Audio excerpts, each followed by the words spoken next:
Students, welcome to your computer class. So today we are going to start our new lesson, that is lesson 8, and the name of the lesson is conditional control statement. Okay, so this chapter is from our Q Basic, where we will learn different types of conditional control statements. All right, so let's start our class for today.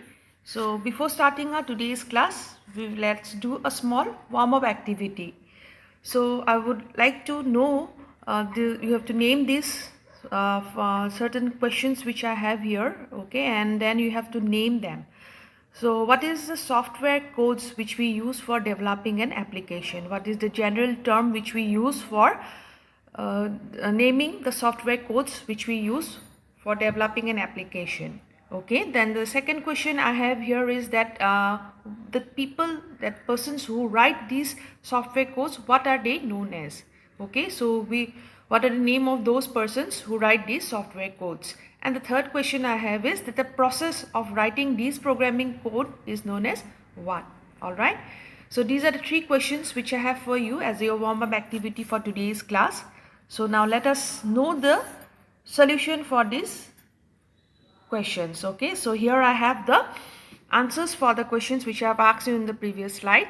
That is, the software codes which is used for developing any application are known as what? Programs. That means we write programs, that is software codes, in order to develop any application or to create any application.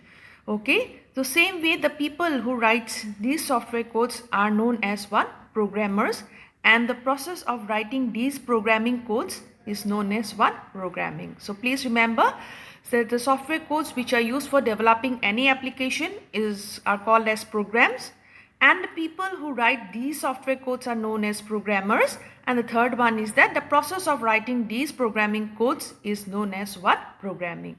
All right, so these are the answers to your warm-up activity. Now let us proceed to the learning outcome of today's class. So first of all, we will have an introduction of what are the conditional control statements. Okay, so how from QBasic, how we have to learn QB64, that is another version of QBasic, a new version of QBasic, and what are constant and variables, and at the same time what are control statements. Okay, so let's proceed towards our class for today. So we have here conditional control statements. Now as we know that these conditional control statements are from the basic programming language, and basic programming language was designed by Professors John Kameny and Thomas Kurtz in the year 1964, and it was basically designed, okay, for training the beginners, as we know, in a programming. Then later on in the year 1985, so later on in the year 1985, as we know, Bill Gates and Paul Allen, so these are the two persons who has developed QBasic, that was intended as a replacement for GW Basic. So GW Basic is the old version and they have replaced it with QBasic, and the QBasic language is a compiler based high level language. Okay, so it's a compiler based high level language, that means which will translate high level language into a Windows environment.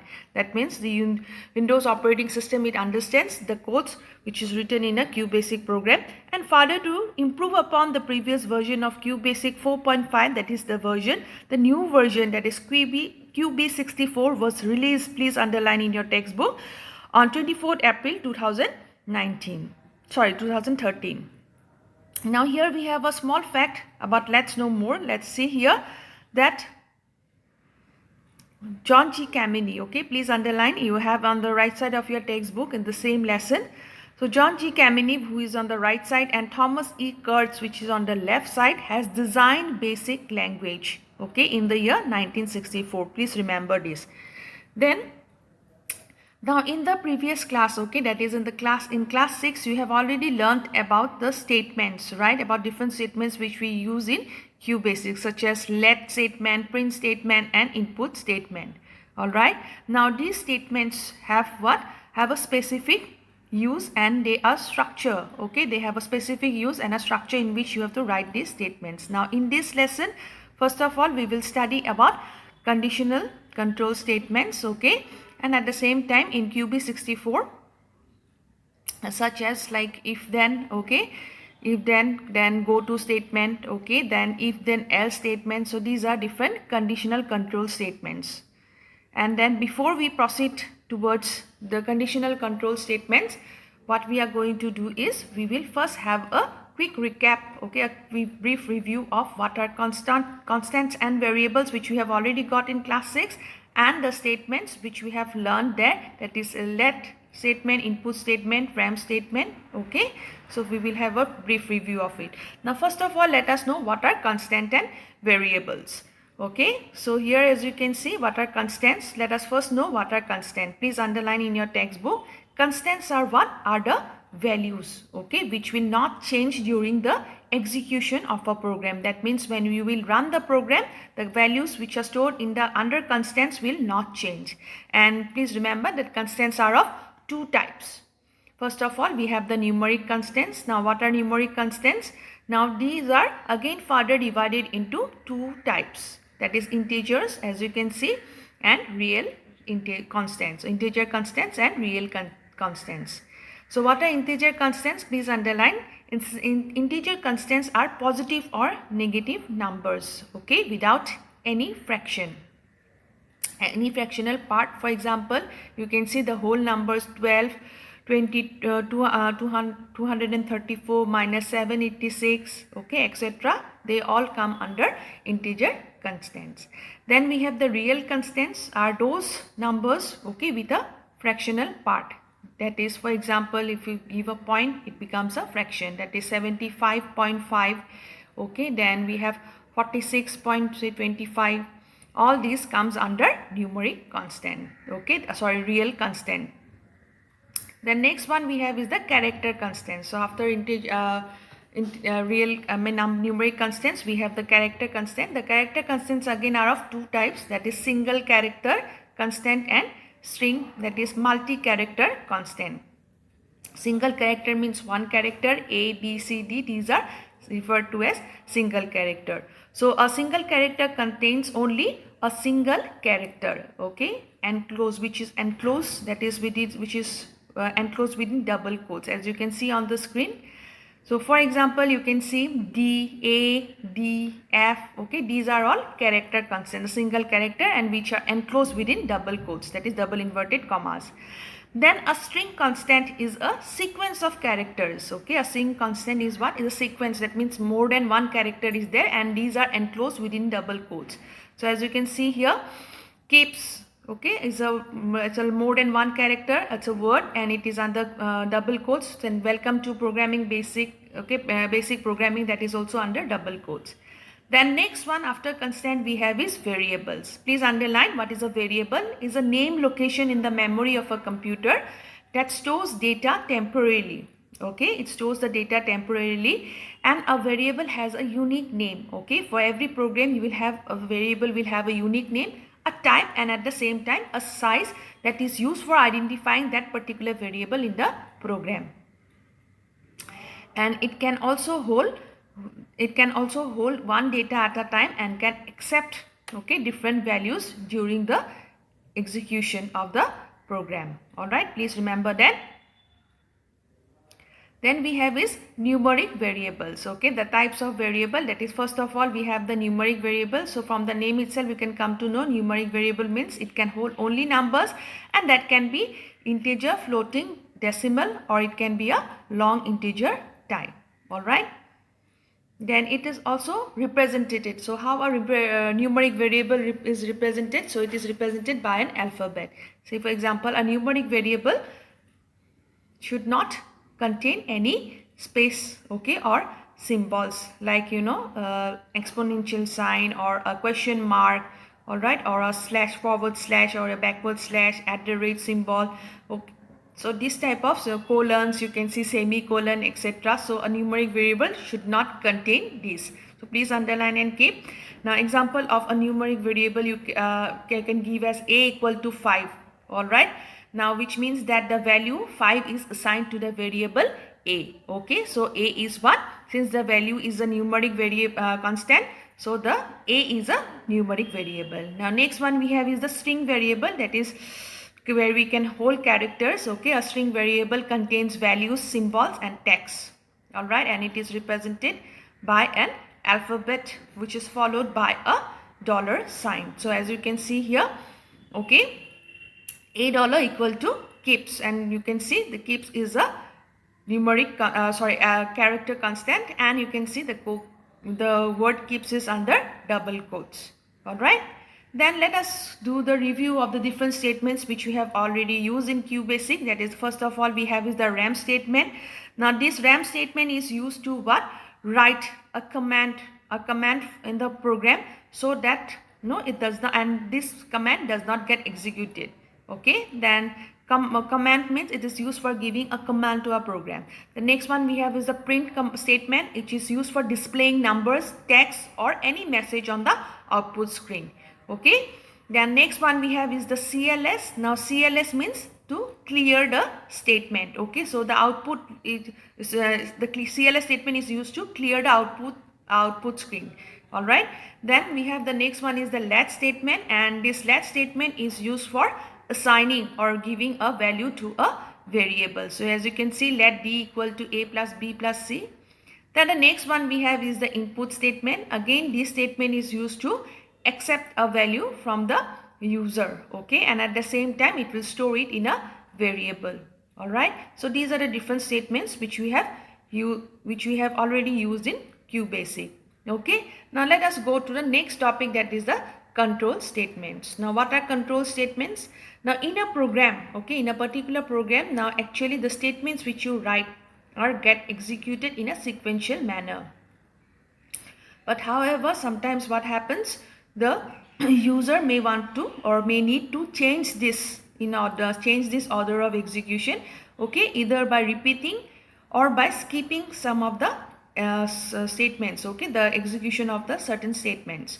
Now in such cases, okay, which is subjected to a given condition, so sometimes a user may want to skip, okay, or don't want to execute this statement. So in such case what happen, this task, okay, in such case the task can be performed by the use of control statements. Okay, so what are control statements? When a user don't want to use certain statements and they want to skip it, then the control statements can do it.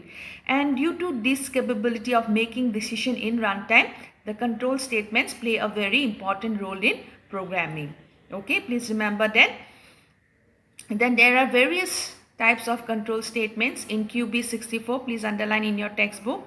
Now, for example, we have go to statement, if then statement, then we have if then else statement, etc. Okay, in order to perform conditional checks, okay, and at the same time to repeat certain actions. All right, so these are the different control statements and why we use control statements. So this is all up to here at today's class. Now it's the time for our keyword. Now the keyword for our today's class we have is compiler. Okay, now let us know the meaning of the term compiler. Now what is a compiler? Now it is used in a programming language, okay, and a compiler is what? It is actually a computer program which will translate a computer code written in one programming language into another programming language, and people who write these instructions, that is these programming codes, are known as programmers.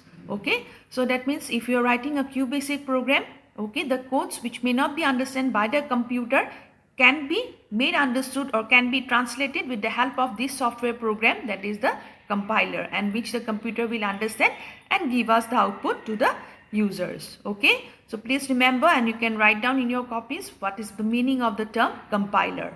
All right, then let's move to the time to test. So here I have two questions for you for today's time to test. So please see the questions, and I have given these as your class assignment. Okay, we will find this in your home assignment. So first question is, Sumana has created a program in QB64 and she has to store these data. Okay, store the data for her program in a name location in the memory of a computer, which will store the data temporarily. Now you have to help Sumana to name this location. Okay, to what is the name of that particular location. Then the second question I have here is that Lativa has made a QB64 program, and she wants to now clear the output screen in order to view the output of her current program. Now according to you, which statement will you suggest Lativa to use. So you can see here she wants to clear the output of her previous program in order to view the output of her current program. Now which statement will you suggest Latifa to use? So these are the two questions for today's time to test, okay, which I have given you as your class assignment. You will find in Google Classroom. Please check. Then let us summarize the topics which you have covered today. So first of all, we have covered about what is basic, okay, so which you have already learned in class 6 itself. So basic is what? It's a programming language which is basically designed for beginners, and it was designed by Professor, please remember, John Kameny and Thomas Kurtz in the year 1964, and it was basically designed for what? For training the beginners in the programming. Then QBasic, which is a version of QBasic language, again is a compiler based, okay, it is a compiler based high level language, and it uses Windows environment, okay, and it was made by Bill Gates, okay, and Paul Allen, please remember that. Then we have again QBase64, which is again another version, okay, which is again an upgraded version of QBasic, which is an Windows, which uses Windows environment, and it was released on the year 2013, that is on 24th April. Then we had also gathered knowledge about constants, okay, so constants are what? Which are used in a programming language, and these are the values that do not change during the execution of a program. Please remember, they are fixed, they will not change. The value which you assign to a constant will remain as same even if you run the program, okay, and these will never change. And constants are of two types: numeric constant, again from numeric constant we have integer and real constant, and then the next one we have is a character constant, again from character constant we have single character and multi-character constant. Then we had also gathered knowledge about a variable, that means in a program you have to use a variable which will hold the constant, okay, so a variable is what? It is a name location in the memory of a computer, and which will store the data temporarily. Now what data? They will hold the constant temporarily, okay. Now variable has a unique name, okay, so you cannot use the same variable in a program, it has to be different. A variable has a unique name, a type, and at the same time a size, which is used for identifying it in the program. And same way, like constants, we have variables of two types, that is numeric variable and string variables, okay. So numeric variables will hold numeric data, numeric constants, and string variables will hold character constants, okay. Now in string variables we have to use what? A dollar sign, please remember that. Then we had also gathered knowledge about some of the most commonly used statements which you have already used in QBasic. That is, first one is the RAM, which is used for writing a command in a command in the program, okay, and this particular whatever you write under command under RAM will not get executed when you run the program. Then the print statement, which is used for displaying numbers, okay, text or message on the output screen. Then CLS, which is used to clear the output of the screen. Then the next one we have is the let statement, which is used to assign or give a value to a variable. Then we have the input statement, which is used to accept a value from the user and store it in a variable, okay. And lastly about the control statements, which are useful when we have to change the order of the execution, okay. If you don't want to repeat, or if you want to skip the execution of a few statements which are subjected to a given condition, okay, then the control statements are very much useful, okay. So please go through the topics which you have covered in our today's class once again, okay, and learn the different statements about what are constant variables. I have given some home assignment related to this question. Please do it. Thank you everyone, and after the video I'll be sharing the exit card which you are going to click and submit. All right, and do your home assignment and submit on time. Keep learning. Thank you. Have a nice day.